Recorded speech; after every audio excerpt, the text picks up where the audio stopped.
Hey guys, it's Emily here. Welcome back to my channel and welcome if you are new.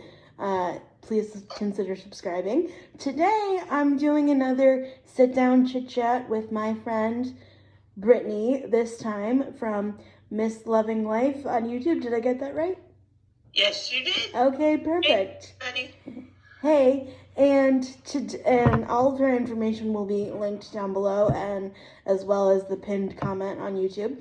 And today we're gonna have a little chat. She's gonna pose a question to me regarding school. So dun dun dun. Okay, so let's get right into it. scary. Okay, Emily, since you want to get right into the fire, which I love, if you could do school over any year, would you do it differently and why? I would do quite a few things differently, and let me tell you. And I'm gonna drop a bombshell here. I dropped one earlier, so let's go. Yeah, if I could do anything differently, I would probably be homeschooled. Oh, that is a big bomb.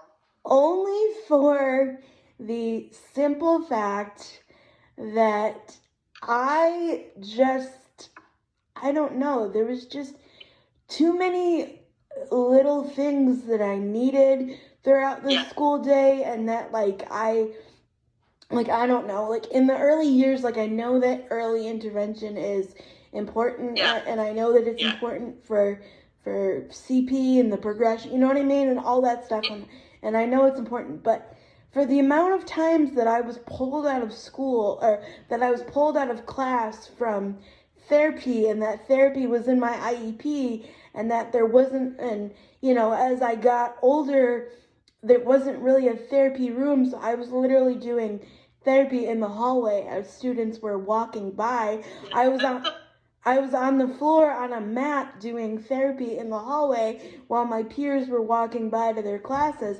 And like in the younger years, I didn't really have a problem with therapy because there was like a therapy room, because a lot of times when children are younger, they need therapy for different reasons. So like I would do therapy with the speech therapy kids and the OT therapy kids and the physical therapy, and I had occupational therapy as well. But like when you get older, a lot of those services drop off for children. So in my case, well, I consider my case like chronic. I wasn't getting any better. I only did therapy just to maintain, you know what I mean? Yes, I improved on some goals, but I was only doing therapy to maintain what I already had, right? And so it was just like, but when I was literally doing therapy in the hallway, I'm like, this is so embarrassing. And honestly, it took me a while to accept my disability, just for the way it is. And I think that that's part of the reason why. So honestly, I would be homeschooled, because I can't even tell you the amount of times that I had to do therapy in the hallway, or the amount of times that I needed like a special chair for the classroom, and like I would just get stared at because it's like, oh, she needs a special chair or a special desk or whatever. And the kids, like, looking back on it now, and in all of my years of advocating, and like looking back at it now, like looking back at like 15-year-old me and my 20, you know what I mean, like my 20s self, looking back, they didn't know, they weren't educated. Nobody educates other children, you know what I mean? But I'm gonna say this, it also isn't my job to educate people, because sometimes I'm just exhausted. Like I love what I do, but I love what I do because I love to show up for people, but there's some days where I'm like, I'm exhausted. I'm just tired. There's just so much that I have to deal with that I don't have any more space to deal with this. Some days I think people forget that we just also I hope you don't mind me saying this. No, go ahead. There are some days we just don't, not that we don't want to do it, but we've got other stuff that we've got to focus on, like, oh, I've got to do the laundry, oh, I've got to do, everyday stuff, because yes, we walk differently, yes, we have to do things differently, but we still have to do everyday things as well. And I completely, until you brought it up, I completely spaced out about the younger years, because I'm going to age myself. I am a decade older than Emily, and I forgot. But I went through similar stuff as well. Yeah, definitely. And just because you're older than me, I don't think that matters, because unfortunately, like for me, for me, I have siblings who are older than me as well, and one of my my brother is in his 30s.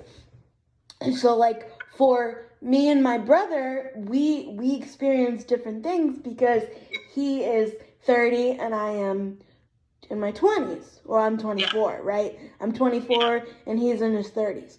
But for me and you, like we may have we may have experienced different things, like, watching different TV shows and all that stuff, but I'm just talking in the disability space. We experience the same dang thing. It's the same thing. It doesn't change. It's not scary, because you would think it would change. And I'm hearing Emily's stuff, and I'm like, that still hasn't changed. And when I say I'm older than Emily, that's what I mean. I'm still like, wait, I'm a good decade older, and that still hasn't changed. So when she's talking, I'm over here going, wait, I went through that, and that still hasn't changed? Yeah. I mean, I did therapy in the hallway, and it is hard to explain to your peers. This is like physical therapy, and you have to do it, especially if you're in my case. When I was younger, I had to do therapy just like Emily, but I was also having surgeries. Yes, oh my God, and yes, that's the other thing. Good point, because we would have to, in the early years, because for people who don't know, early intervention is like really important. So like you want to do certain things at certain times before people stop growing, before like a growth spurt hits or whatever, you know what I mean? So we would have to schedule my surgeries around summer vacation, around April vacation. Sometimes I would have to miss school, and like it was just madness. It was like, so like I remember there was a few summers where like I couldn't go swimming, I couldn't go to the park, I couldn't go to, whatever. I was recovering, I was in pain, I had casts on my feet, I had scars, I had whatever, and just, oh my God, it was madness. But yeah. Yeah, but then that's the other reason why I would be homeschooled, because I think that there was like so much pressure to be like, okay, we can do surgery this time, but then your recovery is gonna bleed into your schoolwork and whatever. And knowing what I know now, like honestly, school is on the back burner, but my recovery was more important. But like I would stress out so bad about, oh my God, I'm missing school, you know what I mean? And like not so much for the academic, but like part of that was social, and like yes, I may put school down, and I may have a different experience, but I also did have a few good friends that I love to see. Yeah. Right? And so And I loved my friends and whatever, and I was a very social child, and yeah, we both were. yeah. And so then jumping into the later years, I was met with a lot of inaccessibility, a lot. Yeah. A few times in my high school career, the elevator broke down and I wasn't able to get to some of my upstairs classes. So, and this was before, so I graduated high school in 2015. And this was before Zoom. This was before, like, we had just, You actually had to go to class. Yeah, I had just started, I think I got my iPhone when I was 16 and I graduated when I was 18. So we had just started using FaceTime.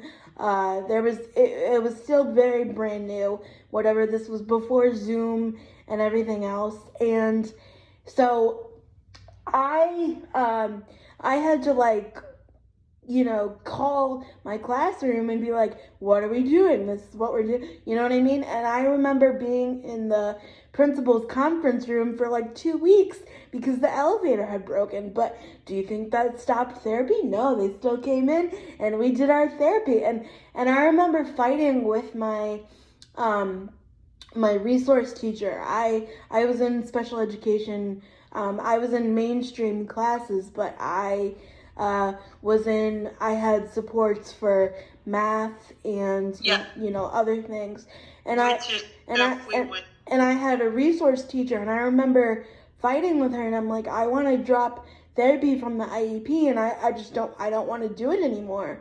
Like, I'm just not, I'm fighting with them more than I'm benefiting from it. You know what I mean? Yeah.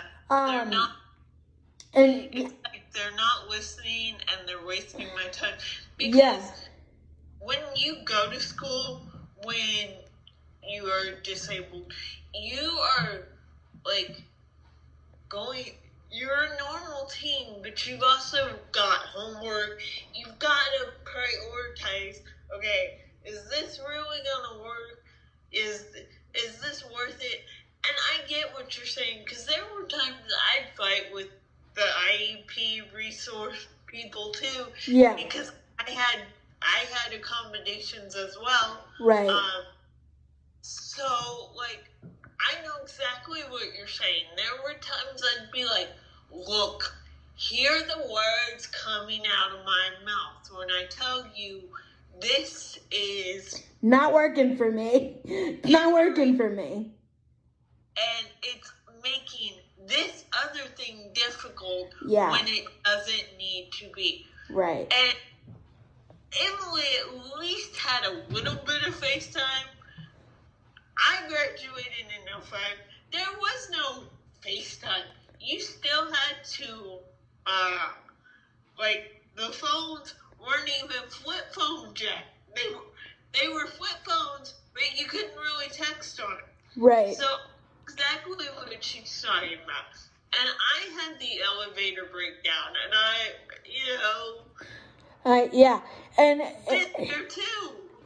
And I remember my high school graduation when I had finally made it through all of those hardships. I remember, like, one of the last things was we had to fight for a ramp to be put in, or not to be put in, but like we had to fight to get a ramp, because for a lot of those things they rent ramps or whatever, or all of that stuff. And so we had to fight for a ramp to get put in, and I'm like, I'm walking across that stage, and they're like, oh no, can we just bring your diploma and meet you? And I'm like, no. I said I'm walking across that stage, and I ended up doing it, and I ended up getting a standing ovation, and I had no idea. Yeah. I had no idea until after, and so, I didn't have to fight for a ramp, thank God. I mean, if you were my little sister, yeah, and if I was like had to hear this, I would have been up at that school. Give my sister a ramp. Right. Give her a ramp. Yeah. No, I mean, of course, my siblings they, you know, they know the life. They, you know, they've been there. But I would have been so protective over you. You would have been embarrassed. You would have been no. Did you just make her go away? Because No. she's losing it. There were more people in my high school that, you know, there was a couple that walked like me. So the ramp was like automatic. Well, thank God. That's good. And see, that's the other thing. And having to fight for a ramp just... Yeah. And speaking of a conversation, I wanted to pop this in here real quick. The Oscars were the other week, and the film Crip Camp, which I haven't seen yet. I need to watch it, but I just haven't had this. Neither. I just haven't had the second. But that was the first time that there was a ramp on the stage at the Oscars, and people were all like, "Oh my!" Like, you know, I hate to use the word normal people because nobody's normal, but you know, the average folks were like, "Oh my God, that's awesome!" And we as disabled people were like, "Well, that should be standard." Yeah, you don't deserve like a clap like that. You don't deserve a clap because you put that up there. But so anyway, so I'm just saying that even like a, you know, a big event like that, they still had to fight for things like that. And what the other thing that I want to say is I think that a lot of people that I follow and a lot of times have changed now because they have have you ever heard of the Napa Center, that big intensive therapy place that people always post about and go to and everything? I've heard about it, but I don't know that much about it, if I'm going to be perfectly honest. Yeah, well, basically it's just like an intensive therapy center that children go to for like, 3 weeks at a time, and they do all these different therapies and they work on all these different goals and whatever. And I think, honestly, if I had something like that when I was a kid and it's like a group thing and like you get to, you know what I mean? Like, I think that I would have loved that, something like that, you know? It's so awkward to explain when you're a young child or even in high school. Hey, this is totally normal. We have to get like adjusted or twisted into a pretzel. Yeah.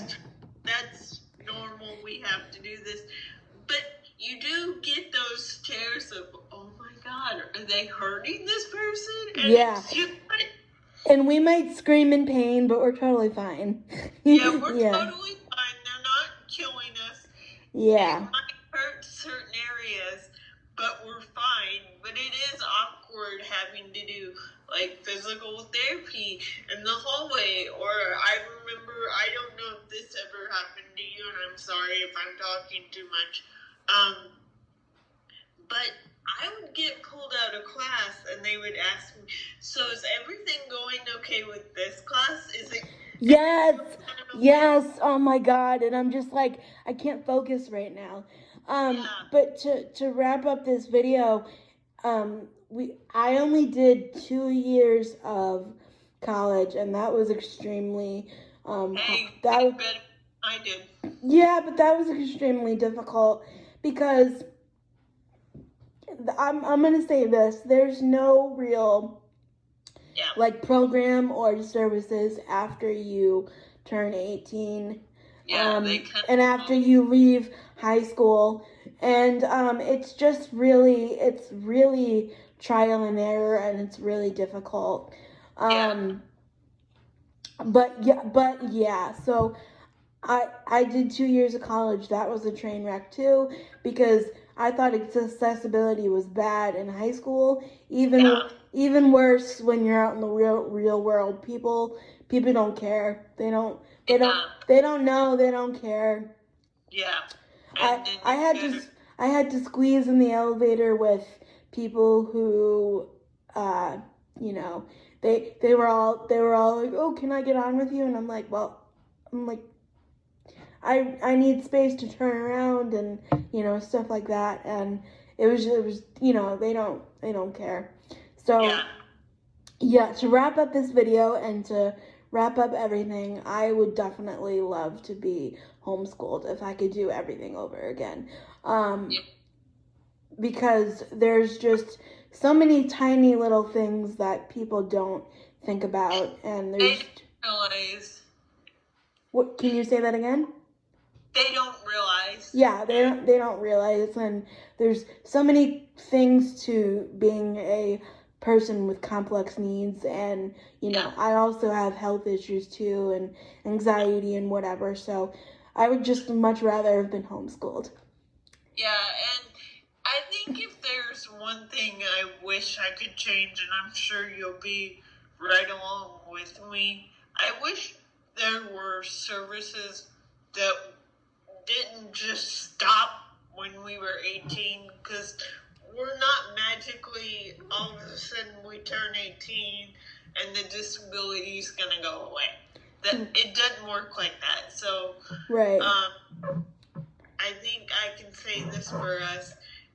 Don't stop services at 18. At least check in every, like, I don't know, year or so. Yeah. That would be nice. Right. Hey, and you need anything? That's all you gotta say. Right. Thank you so much, Brittany, for having this conversation with me. Guys, be sure to subscribe, and I'll see you all in my next video. Bye.